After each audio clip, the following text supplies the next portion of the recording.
Hello friends, તો આમાં આપણે હવે જોવાનું છે સમય વિધેય. તો કે સમય વિધેય એટલે તો કે સમય સંખ્યા જેવું જ વિધેય છે ભાઈ. સમય સંખ્યા તમને યાદ છે? સમય સંખ્યા કેવી હતી? તો કે સમય સંખ્યા યાદ કરાવી દઉં છું તમને. તો કે p ના છેદમાં q સ્વરૂપમાં હોય. યાદ છે? કેપિટલ Q લખ્યો મેં, સ્મોલ q કરી દો વધારે ક્લિયર રહે. બરાબર ને? સમય સંખ્યા અચ્છા q ના સ્વરૂપ p ના છેદમાં q સ્વરૂપમાં હોય અને તો કે q જે છે એ 0 ન થવો જોઈએ. શું કામ ન થવો જોઈએ? તો કે ગણિતનો નિયમ છે, છેદ હોય એ ક્યારે શૂન્ય ના હોય. જો શૂન્ય હોય તો આનો મતલબ શું થઈ જાય? કોઈ પણના છેદમાં શૂન્ય હોય તો આનો મતલબ અવ્યાખ્યાયિત થઈ જાય, ઇન્ફિનિટી થઈ જાય. સમજ્યા? એટલે 1/0 અવ્યાખ્યાયિત એટલે અહીંયા q જે છે છેદમાં એ 0 ન થવો જોઈએ. બસ સેમ રૂલ અહીંયા વિધેયમાં લાગશે, સમય વિધેય. તો કે જોઈએ સમય વિધેય કેવું હોય. તો કે વિધેય f r થી r ઉપર ડિફાઇન હોય. વ્યાખ્યાયિત ને ડિફાઇન કહેવાય. r થી r ઉપર હોય પણ કેવું હોય? f of x ના છેદમાં g of x. તો કે આ બંને વિધેય છે f of x અને g of x, એ બંને આની ઉપર વ્યાખ્યાયિત છે, r ની ઉપર, પ્રદેશ જે પેલો હોય એની ઉપર. બરાબર? અને આપણે ખબર છે સમય સંખ્યામાં છેદ હોય 0 ન થવો જોઈએ. તો અહીંયા છેદમાં શું છે? g of x એ 0 ન થવો જોઈએ. એ તો નિયમ જ છે. 0 થઈ જાય તો શું થાય? તો કે આ અવ્યાખ્યાયિત થઈ જાય. અવ્યાખ્યાયિતના ગણિતની અંદર કઈ એનો સમાવિષ્ટ જ નથી. અવ્યાખ્યાયિત એટલે કઈ વ્યાખ્યા જ જેની નથી, જે પોસિબલ જ નથી. તો કે કોઈ પણના છેદ 0 થવો જોઈએ નહીં. તો અહીંયા છેદ 0 થાય તો આ ન ગણાય. એટલે અહીંયા અલગથી શરત આપી દીધી, f of x 0 ન થાય. હવે હું તમને થોડાક વધારે એક્ઝામ્પલથી સમજાવીશ તો મને એવું લાગે તમે વધારે કમ્ફર્ટેબલ રહેશો. કે તમને એક વિધેય આપ્યું છે f of x બરાબર, અને આ બંને શું હતું જોજો? બહુપદી હતી. તમને એમ થતું છે આ ફંક્શન આ જ તે મેં વિધેય આપી દીધું? ના, બહુપદી હતી. p of x હતું ને એની બદલે મેં f of x કીધું અને g of x કીધું. હવે અહીંયા ઉદાહરણ દઉં એટલે વધારે ખબર પડશે. તો કે f of x એટલે એ બહુપદી લઉં, x નો વર્ગ વત્તા 1, અને g of x બરાબર કેવી બહુપદી લઉં છું? તો કે 2x. તો કે શું આ વિધેય છે એ f r થી r ઉપર વ્યાખ્યાયિત થશે કે નહીં થાય? તો કે વિધેય જ નહીં થયો. શું કામ? તો કે વિધેય માટેની શરત શું હતી? તો કે અહીંયા જે પેલો ગણ હોય r, એની દરેકની ઇમેજ સામેના ગણમાં મળવી જોઈએ. દરેક ઘટકની ઇમેજ મળવી જોઈએ. એક પણ ઘટકની ન મળે તો કહી દેશું એ વિધેય જ નથી. તો અહીંયા જોજો એક વસ્તુ ક્લિયર. તો કે અહીંયા બધી સંખ્યા લઈ શકું ને x ની, તો કે હું લઉં x બરાબર 1. તો અહીંયા x ની જગ્યાએ મેં 1 મૂક્યું, તો બરાબરની સામે પણ x ની જગ્યાએ 1 મૂકવાનું. 1 નો વર્ગ 1 વત્તા 1, 2 ગુણ્યા 1 2. કેટલું આવ્યું? 3/2. તમે તો કહેશો સર બધી કિંમત મળે તો છે, આ તો 1 તો મળી. હવે 0 મૂકો તો હાલો તો કે 0 નો વર્ગ તો 0 જ થશે, વત્તા 1 છેદમાં 2 ગુણ્યા 0 0. એટલે 1 વત્તા 0 1/0. કઈ દેખાય છે? કોઈ પણ ના છેદમાં 0 હોય તો ગણિત એમ કે છે કે ભાઈ આની વ્યાખ્યા જ નથી, અવ્યાખ્યાયિત પદ છે, આ પોસિબલ જ નથી. રાઈટ. તો અહીંયા જુઓ, તમે જ્યારે 1 મૂક્યો x, ત્યારે y તમને મળ્યો 3/2, અને તમે x 0 મૂક્યો તો અહીંયા કઈ સંખ્યા જ ન મળી, અવ્યાખ્યાયિત આવ્યું. અહીંયા ઇન્ફિનિટી ન લખતા. ઇન્ફિનિટી કોઈ એક સંખ્યા નથી. બરાબર? ઇન્ફિનિટીની સંખ્યા પોસિબલ જ નથી થઈ આજ સુધીમાં. તમે કરી દો તો તમે PhD થઈ જશે, મળશે જ નહીં, ખોટી ગધા મજૂરી ના કરતા. તો કે અહીંયા 0 મૂકો તો સામે એની ઇમેજ મળવાની છે નહીં. ડન. તો કે 0 પાસે પ્રતિબિંબ નથી મળતું. તો કે 0 એક જ પ્રોબ્લેમ કરે છે ને, બાકી એક સંખ્યા કરશે? તો કે વિચારો તો કે અહીંયા આની સિવાય કઈ બીજી એક સંખ્યા પ્રોબ્લેમ કરવાની છે કે નહીં? ચકાસો. પહેલા તો એક વસ્તુ તમને ખબર પડી ગઈ, 0 પાસે પ્રોબ્લેમ થયો. તો કે r માં 0 આવે તો વિધેય નથી બનતું. તો હું એક કામ કરું, આમાંથી હું 0 ને ઘટાડી દઉં તો સર r માંથી 0 ને બાદ કરી દો અને r નું ઉપર વિધેય છે. હા, હવે મને લાગે છે કામ કરશે. પણ તમને એવું થતું હશે કે સર બીજી કોઈ સંખ્યા માટે છે 0 થઈ જતો હોય તો કે ઈ ચકાસવા માટેનો નિયમ છે આપણી પાસે, દાખલો ગણવાની રીત છે. આવા દાખલા આપણે સ્વાધ્યાયમાં જોવાના છે. તો કે આ છેદ 0 થઈ જાય એ કેટલી સંખ્યા? તો કે એને બરાબર 0 લઈ લેવાનું. આ છેદ બરાબર 0. હવે x ની કિંમત મેળવી લેવાની. શું આવે જોવો તો ઓકે x બરાબર 2 અહીંયા નીચે જાય એટલે 0. તો કે એક જ એવી સંખ્યા મળી કે x તમે 0 લેશો તો આ f(x) છે બરાબર એ અવ્યાખ્યાયિત થઈ જશે. તો કે જો અહીંયા 0 મૂક્યો તો તે અવ્યાખ્યાયિત થઈ ગયું 1/0 આવ્યું. એટલે કે છેદ કયા કયા બિંદુ પાસે 0 થાય તો આપણે એને બરાબર 0 લઈ લઈએ અને જે પોઈન્ટ મળે એ અહીંયા ન હોવા જોઈએ બરાબર પ્રદેશમાં. હવે આ વિધેય વ્યાખ્યાયિત છે. હજી એક એક્ઝામ્પલ લો એટલે વધારે સમજાય. તમને એમ થતું છે વિડિયો લાંબા હોય છે, અમુક વ્યક્તિઓ મારા વિડિયો નહીં જોતા હોય લાંબા જોવાના કારણે, પણ જેટલા જોવે છે એના માટે ફાયદો જ છે એટલે ટેન્શન ન લેતા તમે ZW ના એક્ઝામ્પલ કરી શકશો. હવે જુઓ f(x) બરાબર આવી રીતના આપ્યું છે x છેદમાં x નો વર્ગ ઓછા 1. અને હવે હું એમ કહું છું f r થી r પરનું વિધેય છે તો આ વિધેય તો થશે કે નહીં થાય તો આપણે ચકાસશું કે અહીંયા છેદ છે એને બરાબર 0 લઈ લઈએ.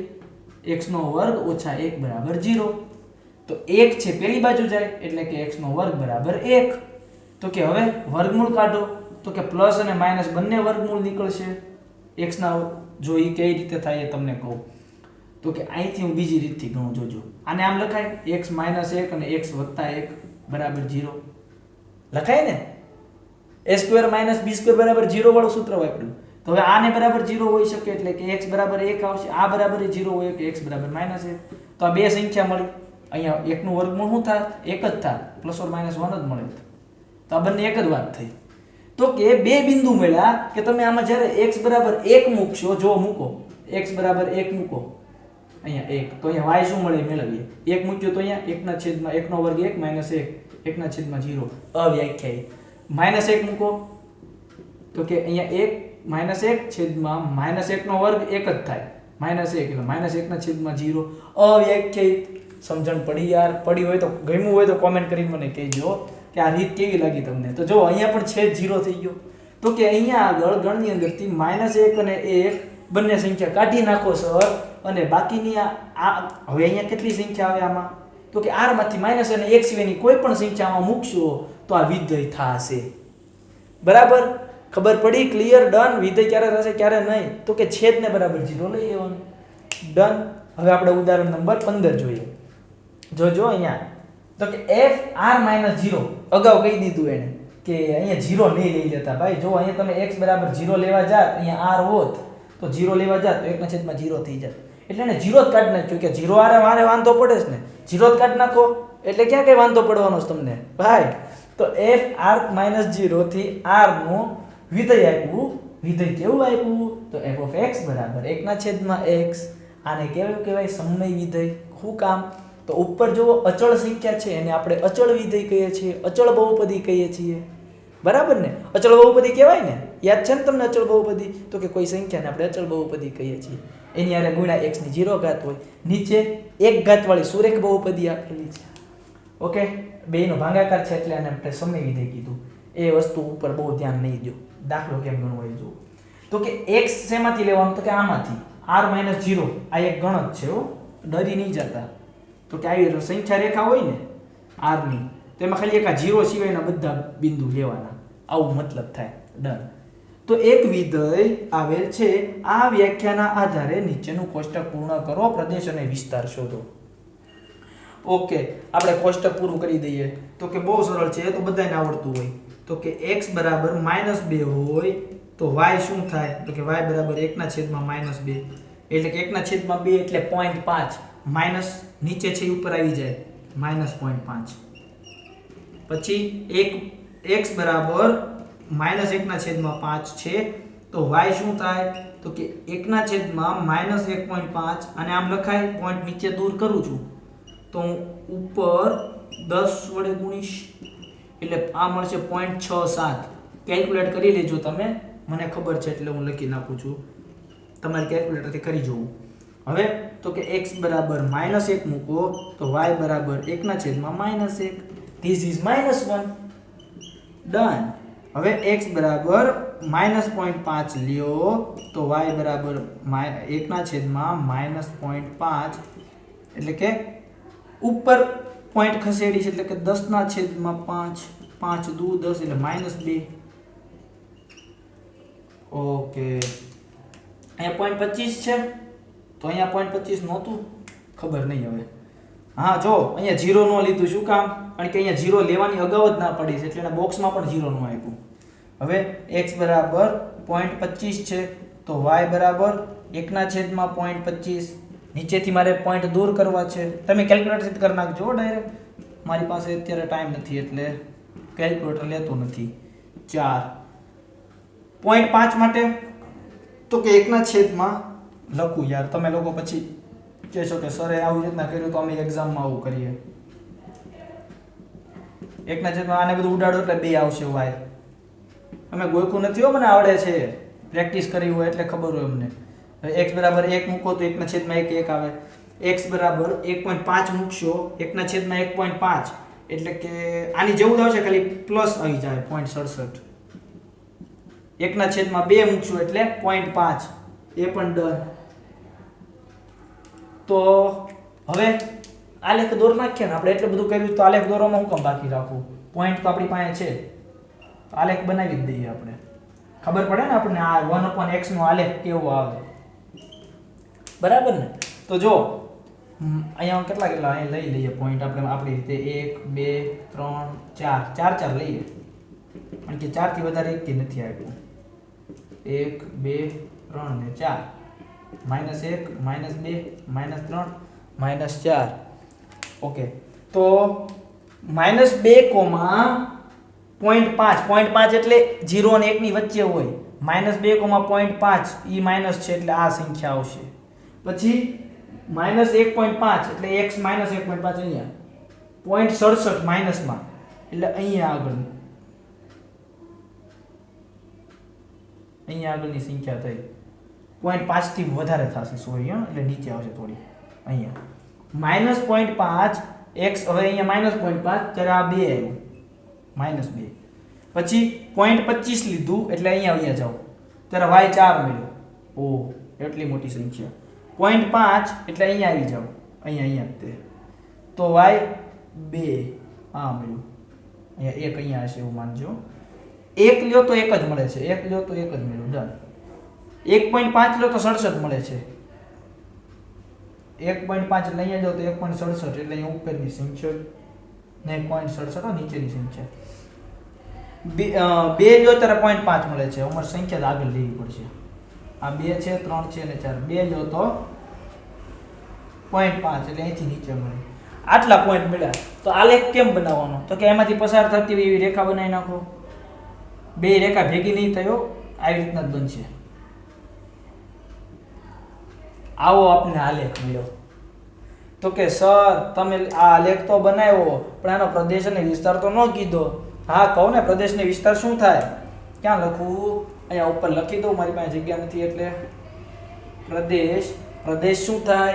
તો કે અહીંયા જે આપ્યું હોય વિધેયમાં એ તો પ્રદેશ થાય સર, એ તો અમને બધાની ખબર છે. હંમેશા અહીંયા f આપ્યું હોય તો અહીંયા જે હોય એ જ પ્રદેશ હોય. તો વિસ્તાર શું થશે?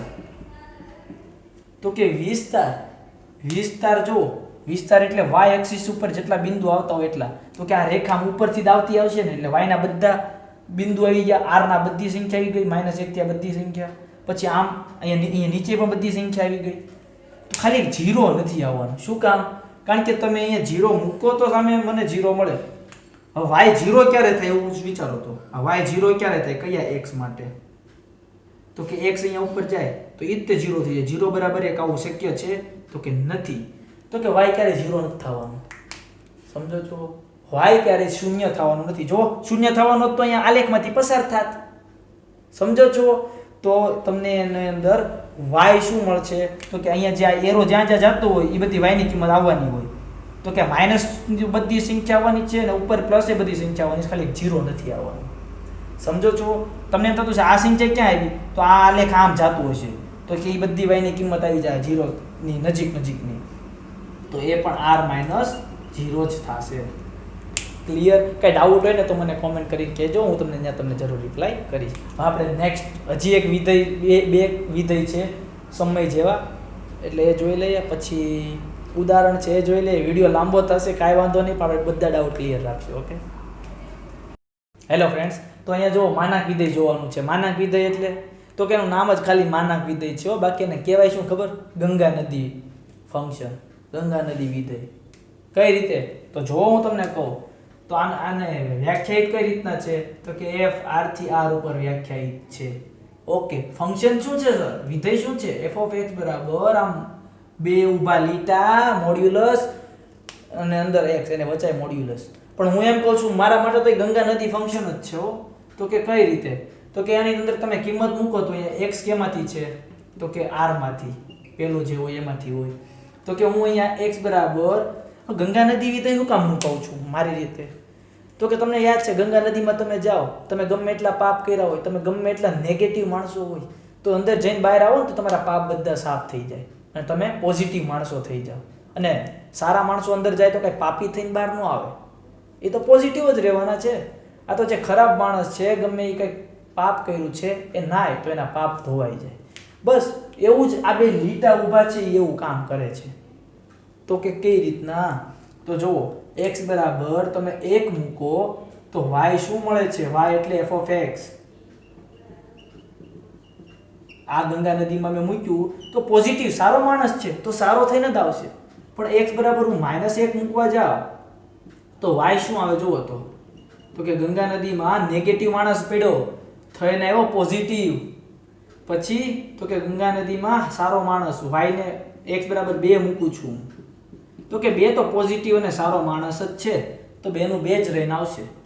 હવે x બરાબર -2 તો y બરાબર f of -2. આ ગંગા નદી એમાં -2 તો એ 2 થઈ ગયો. જો તમે હજી એક 3 લઈ લઈએ, x બરાબર 3 અંદર જાય તો y બરાબર શું થાય? તો કે 3 નું 3. x બરાબર -3 ગંગા નદીમાં જશે તો એનું પોઝિટિવ 3 થઈને બહાર આવશે. વાહ, ગંગા નદી બહુ સારી છે. પણ અહીંયા બે લીટા કાઢ નાખો તો y બરાબર ખાલી x થઈ ગયું. y બરાબર f of x બરાબર x. આને કઈ કહેતા હતા તમે? તદેય વિધેય કહેતા હતા સર. તદેય વિધેય એટલે કોઈ દેવતા છે એ એવું કહે છે તમે જેવું કર્મ કરશો એવું ફળ દઈશ.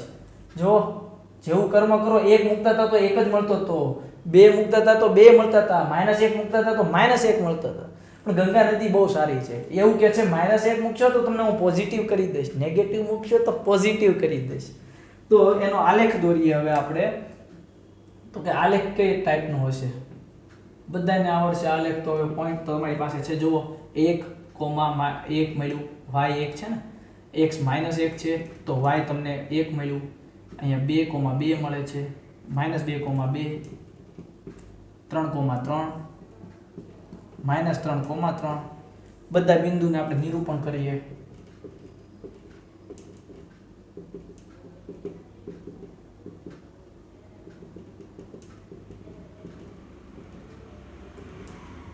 એક, 2, 3, 4 ને 5. હવે જોજો 1, 1 એટલે આ બિંદુ, 2, 2 મળ્યું. જો અહીંયા -2, 2, -2, 2, -1, 1. પછી 0 મૂકો તો આમાં 0 મૂકે તો શું થાય? તો કે f of 0 બરાબર ગંગા નદીમાં 0 ગયો. કે જેણે નથી પાપ કર્યા, નથી સારા કર્મ કર્યા, હું તો આવો સીધો માણસ, નથી પાપ કરતો, નથી કર્મ કરતો, એવું આ 0 કે છે તો હું નાવા જાઉં તો મારું શું થાય? તો તારું કાંઈ ન થાય ભાઈ. તું જેમ છો એમ કે સારા કામ કરીને બહાર ન આવે. તે પાપ નથી કર્યા, સારા કામ નથી કર્યા. સારા કામ કર્યા હોય તો તું સારા કામ લઈને તારો બહાર આવીશ, પણ તે નથી કર્યા તો તું જે છે ને એને બહાર નીકળીશ. તો 0 અંદર નાખ્યો તો 0 0 બહાર નીકળ્યો, એટલે કે 0,0 મળ્યો, એટલે કે આ બિંદુ. પછી 3, -3,3 આ મળ્યું, 3,3 અહીંયા મળશે. એટલે કે તમે જોઈ રહ્યા છો તો તદેય વિધેય જેમ જ આમ સીધી રેખા આવી, અહીંયા પણ આમ સીધી રેખા આવી. પણ તદેય વિધેયમાં શું હતું? તો કે -1 પાસે -1 આવતું હતું, -2 પાસે -2, એટલે આમ રેખા આવતી હતી સીધી. યાદ છે? હા, ગંગા નદી એવી નથી એમ કે છે હું તમે ખરાબ કામ કર્યા, મારામાં આવીને તમે નાઈ લો, આ અંદર જઈને તમે નાઈ લેહો તો તમને પોઝિટિવ બનાવી દેશે. ડન. હવે આપણે પ્રદેશ અને વિસ્તારની વાત કરીએ. અરે ભાઈ, કોઈને કહેતા નહીં હો ગંગા નદી, હું કહું છું યાર, મારું નામ ન દેતા, બીજા બધાને નામ દઈ દેવાનું તમારા સ્કૂલમાં એવું કોઈનું. ગંગા નદી એવું મારી માથે ન નાખ દેતા, હું એવું નથી કહેતો. પછી તમે ગમે એવું કહેશો મારા વિશે કે અમને એક સર હતા યુટ્યુબમાં, અંકિત સર, એણે કીધું હતું કે આ ગંગા નદી છે. હા, મોડ્યુલસ જ છે ભાઈ, મારું નામ ના દેતા ભાઈ. હવે પ્રદેશ, તો કે પ્રદેશ એટલે અહીંયા જે ગણ હોય એને કહેવાય પ્રદેશ. સિમ્પલ. વિસ્તાર, તો કે વિસ્તાર, સર વિસ્તાર એટલે અહીંયા જે મળવાનું હોય એ બધી સંખ્યા. તો કે અહીંયા તો ગંગા નદી છે, એ તો બધાને ધન જ બનાવી દે છે, બધી ધન વાસ્તવિક સંખ્યા. એટલે કે સર આર પોઝિટિવ, આનો મતલબ બધી ધન વાસ્તવિક સંખ્યા. તો 0 કે મારો શું વાંક, મને તો ગણો ભાઈ, મેં ભલે ને ખરાબ કામ નથી કર્યા પણ હું કઈ હારાય નથી કર્યા, પણ હું છું તો સીધો માણસ ને. તો કે હા તું છો તો તને લેવાનો રહી ગયો, તો તને અલગથી લેવો પડશે. કારણ કે r પ્લસ ની અંદર 0 નહીં આવે. શું કામ? 0 ધન સંખ્યા નથી અને ઋણ સંખ્યા નથી. તો ડન. માનાંક વિધેય. કઈ ડાઉટ હોય તો કોમેન્ટ કરીને કહેજો, અને સમજાણું હોય તો સબસ્ક્રાઇબ કરી દેજો. હવે જોઈએ ચિહ્ન વિધેય, એને કહેવાય સાઇન વિધેય, સાઇન ફંક્શન. તો આનો મતલબ શું થાય? તો કે છે ને એ આની જેવું જ છે. હો જો ડિફાઇન ક્યાંથી કર્યું છે ખબર? તો કે r થી r, અને f of x શું છે? તો કે f of x છે mod x divided by x. તમે કહો છો નો હોય સર આવું. કેમ? તો કે અહીંયા તમે જો r લખ્યું છે, હું r માંથી એક ખાલી 0 લઈ લઈશ ને x ની જગ્યાએ, તો 1/0 થઈ જશે. તમે જ ના પાડી હતી હમણાં વિડીયોમાં કે છેદમાં 0 અવ્યાખ્યાયિત છે. સોરી. તો હું એક કામ કરું છું કે આ x જે છે બરાબર, ઈ ગ્રેટર x જે છે ઈ બિલોંગ્સ ટુ r -0 કરી દઉં, અને 0 અલગથી લઈ લઉં. ક્યારે? તો કે x 0 હોય ત્યારે. સમજો. તો કે r -0 એટલે કે 0 સિવાયની કોઈ પણ કિંમત માટે આ વિધેયનું કામ આ કરશે. અને જ્યારે 0 હશે ત્યારે સ્પેશિયલ અલગથી 0 મેં કહી દીધું. તો તમારે અહીં x બરાબર 0 મૂકવું હોય તો કે એની વેલ્યુ 0. બાકી કોઈ પણ સંખ્યા માટે આમાં કિંમત મૂકવાની. સમજાણું? તો તમારી અંદર બુકની અંદર અલગ રીતે આપ્યું છે. એને કઈ રીતે આપ્યું છે ખબર? તો કે f of x ફંક્શન એ રીતના લેવાનું. તો કે x જ્યારે ધન સંખ્યા હોય, x જ્યારે ધન, અહીંયા મારે કેવું હતું યાર, અહીંયા કહી દઉં હું તમને. તો કે આવું શું કામ થાય? તમને ઋણ સંખ્યા હોય તો ધન કેમ બનાવી દે? આ બે લીટાનો એટલો બધો શું પ્રભાવ છે? તો કે એનો મતલબ શું થાય ખબર? તો કે f of x બરાબર x જ તે તદ્દય વિધેયની જેમ, પણ x ધન સંખ્યા હોય ને તો આ ધન સંખ્યા માટે તો x જ મળે છે, પણ ઋણ સંખ્યા હોય ને ત્યારે -x મળશે. x જ્યારે ઋણ છે, અહીંયા તમે ઋણ સંખ્યા લ્યો તો તમને -x. એનો મતલબ તો કે તમે -2 લ્યો x ની જગ્યાએ, તો આ માઈનસ ની નિશાની અને પાછા -2, તો +2 થઈ ગયું. સમજાશો? તો કે આ બે લીટાનો મતલબ શું? તો કે નેગેટિવ સંખ્યા માટે ઈ નેગેટિવ થઈ જાય અને પોઝિટિવ સંખ્યા માટે તો x નો 1 જ રહે.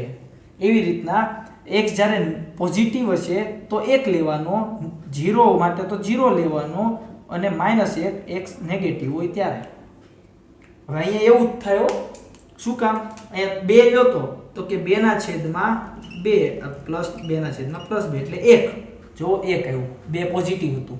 હવે 0 લો તો 0 જ મળશે. હવે માઈનસ સંખ્યા લો, -2 લો,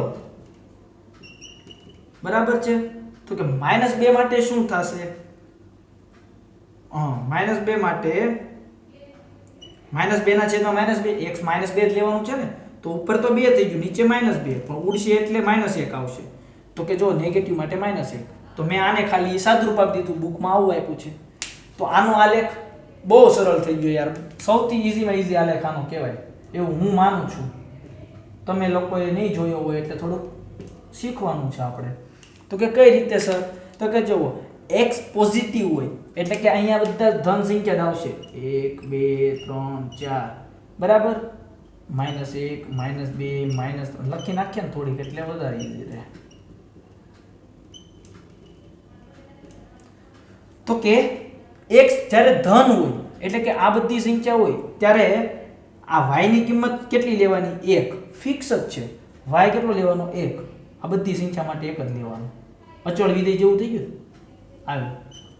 તો કે 0 હોય તો જો અહીંયા આવું કરવાનું, ચકડોની અંદર આછું, કારણ કે 0 નથી લેવાનું. ઓકે, x 0 હોય તો 0 થશે. તો એની માટે એક ખાલી સ્પેશિયલ પોઈન્ટ આ. અને x નેગેટિવ હોય એટલે આ બધી સંખ્યા ત્યારે -1. આ ગમે એ સંખ્યા લો તો -1 જ મળશે. એટલે કે આ બધી અહીંયા આ પોઈન્ટ નહીં લેવાનું કારણ કે 0 માટે અલગથી છે. આવો આલેખ થયો. તો કે આનો પ્રદેશ અને વિસ્તાર શું થાય? તો કે પ્રદેશ તો મારે કેવું જ નથી પડતું, બધા વિદ્યાર્થીઓ હોશિયાર એટલા બધા છે ને કે પ્રદેશ તો એમ જ કહી દે પેલો જે ગણ હોય ને એ, પણ વિસ્તારમાં માથું ખાઈ જાય છે. હવે આનો વિસ્તાર શું થાય? તો કે જે તમને સામે કિંમત મળતી હોય એ. તો કે કઈ કઈ કિંમત મળે છે? તો કે y ક્યાં 1 હશે, ક્યાં 0 હશે, ક્યાં -1 હશે, એની સિવાય કઈ હશે જ નહીં. તો કે માઈનસ ક્યાં 1 હશે, ક્યાં 0 હશે, ક્યાં -1 હશે. આ એનો વિસ્તાર. ડન. સાઈન વિધેય ખબર પડી ગઈ, ચિહ્ન વિધેય. હવે આપણે આગળનો ટોપિક જોઈએ. તો અહીંયા આગળ જુઓ, મહત્તમ પૂર્ણાંક વિધેય એને કહેવાય ગ્રેટેસ્ટ ઇન્ટીજર ફંક્શન. તો કે મહત્તમ પૂર્ણાંક વિધેય એટલે તો કે એનો મતલબ શું? જો બહુ સરળ છે હો. તો કે કઈ રીતે? હવે હું એમ કહું ને તમારે x જે છે બરાબર અહીંયા લખો એટલે વધારે ક્લિયર થશે. પહેલા તો ક્યાં ડિફાઇન્ડ છે, વ્યાખ્યાયિત છે, r થી r ઉપર વ્યાખ્યાયિત છે અને એને દર્શાવાય કઈ રીતે ખબર? તો કે આ મોટો કાઉન્સ અને આમ એક મોટા બ્રેકેટની અંદર x લખવાનું. પણ સર થાય શું એના માટે?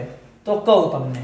તો કે x છે એ તમે લ્યો છો 0 અને 0 થી મોટો. જો નીચે બરાબર છે એટલે 0 લેવાનું અને 1 ની વચ્ચે એટલે કે બે પૂર્ણાંક સંખ્યા વચ્ચેની કોઈ સંખ્યા લેવાની કે તમને બરાબર. તો એની માટે y ની કિંમત મતલબ કે f of x ની કિંમત શું લેવાની? તો કે આનો મતલબ શું થાય? તો કે આમ 0 થી 1. તો કે આની માટે તમે x આ બેની વચ્ચેમાંથી ગમે ઈ લ્યો ને તો એની કિંમત અહીંયા જે નાનું હોય આ બંનેમાંથી નાનામાં નાનું કોણ? 0 ને 1 માંથી 0 તો 0 આવશે. પછી y બરાબર f of x બરાબર તો કે x તમે 1 કેમ આમ કરું છું? 1 કે 1 થી મોટો અને 2 થી નાનો લ્યો બરાબર. 1 થી મોટો 1 અને 1 થી મોટો અને 2 થી નાનો. તો કઈ સંખ્યા લેવાની? y બરાબર ફિક્સ એક જ લેવાનું, બીજું કઈ જોવાનું જ નહીં તમારે. આખા અંતરાલમાં નાનામાં નાની સંખ્યા લઈ લેવાની. હવે હું f of x બરાબર x લઉં છું 2 થી મોટો અથવા 3 ઈ બે પૂર્ણાંક વચ્ચેની સંખ્યા. તો કે 2 લ્યો અથવા 2 થી વધારે કોઈ પણ સંખ્યા લ્યો તો જવાબમાં શું આવશે? હંમેશા 2. સર ક્લિયર નથી થતું, સમજાણું નહીં? તમે શું કહો છો? ફરીવાર કહું છું કે આવું બ્રેકેટ આપ્યું છે એની અંદર કીધું છે મેં 2.3. આ બ્રેકેટમાં 2.3 y બરાબર તો શું થાય? તો કે 2.3 કોની વચ્ચે આવે? કઈ બે પૂર્ણાંક સંખ્યા વચ્ચે આવે? તો કે 2 ની વચ્ચે આવશે અને 3 ની વચ્ચે આવશે. તો 2 ને 3 માંથી નાનું કોણ છે? 2. તો 2 જવાબ. આની અંદર આવું થાય.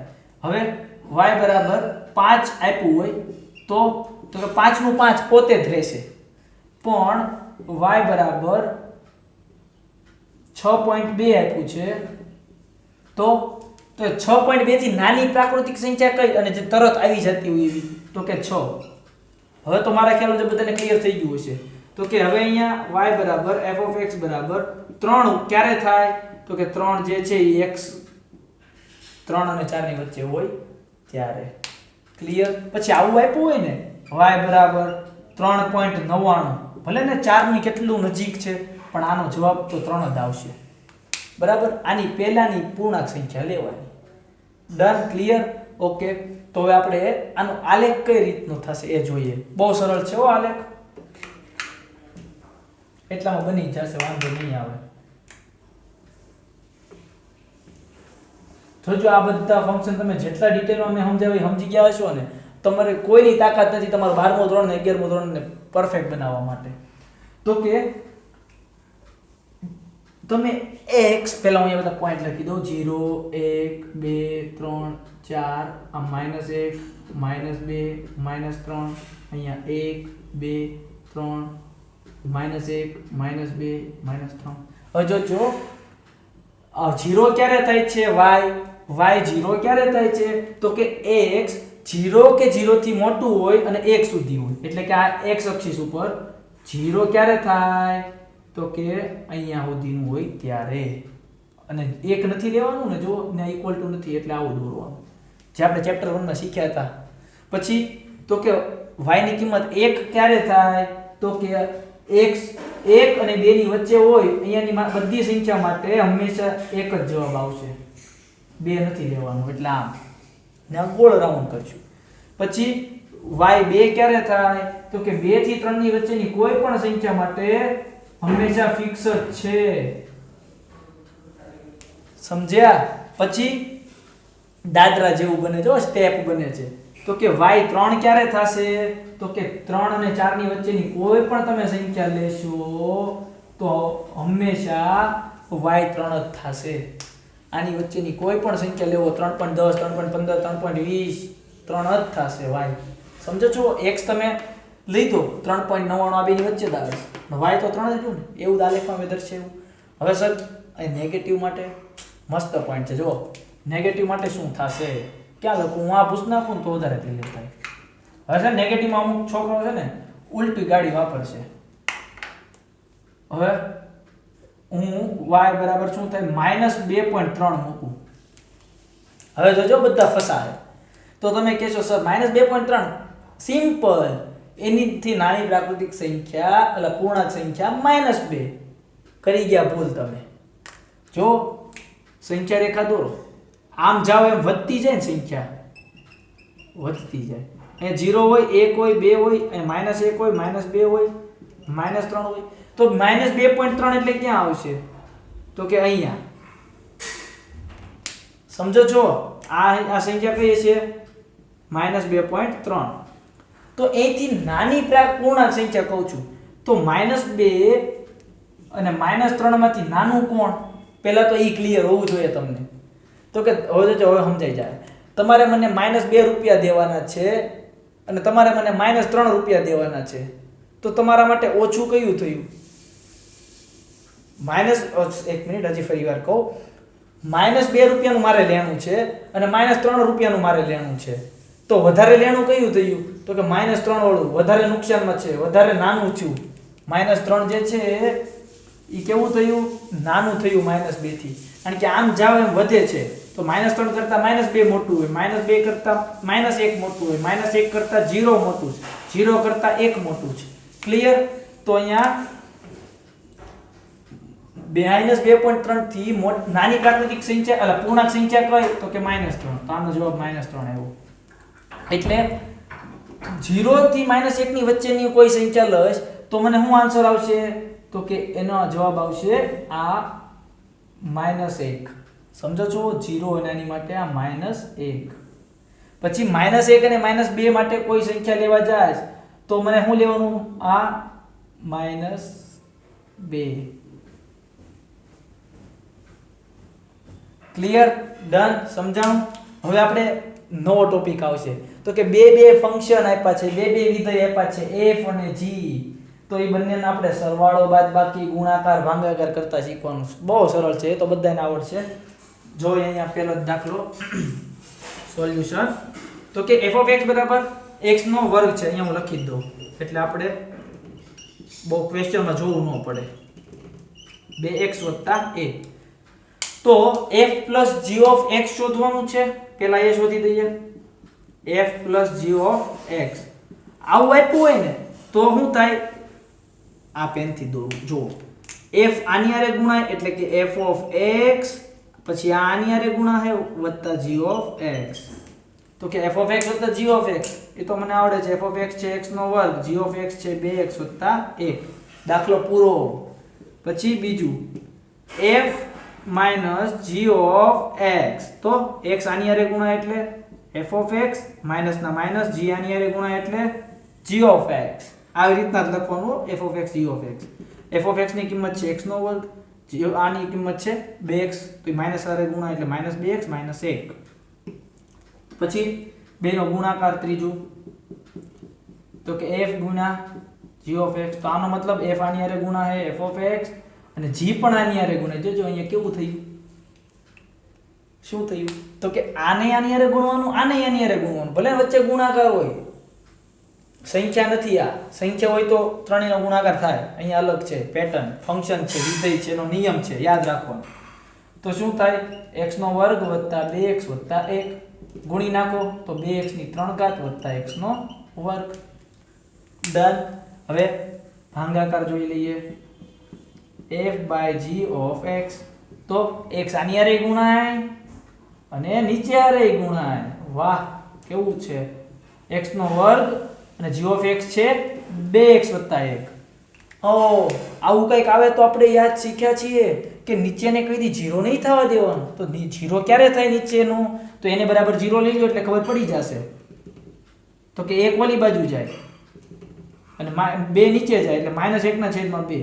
તો કે 1 જ્યારે -1/2 હશે તો આ અવ્યાખ્યાયિત થઈ જશે.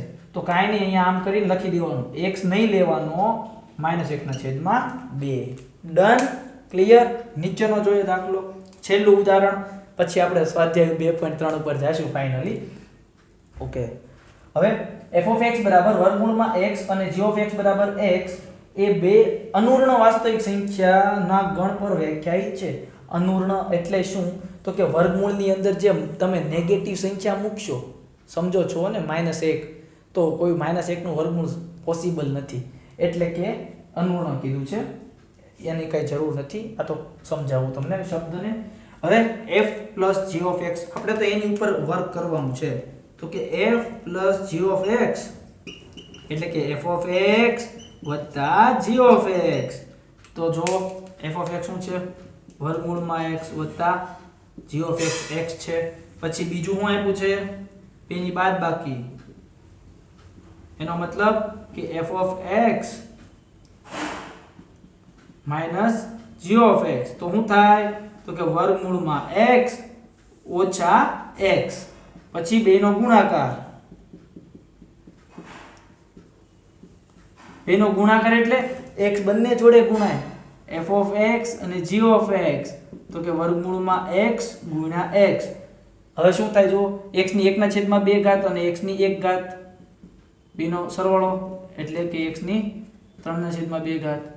અહીંયા ગુણાકારમાં હોય અને આધાર સમાન હોય તો ઘાતનો થાય સરવાળો અને ઘાતની ઘાતનો ગુણાકાર થાય. હવે અહીંયા આપ્યું છે બેનો ભાગાકાર.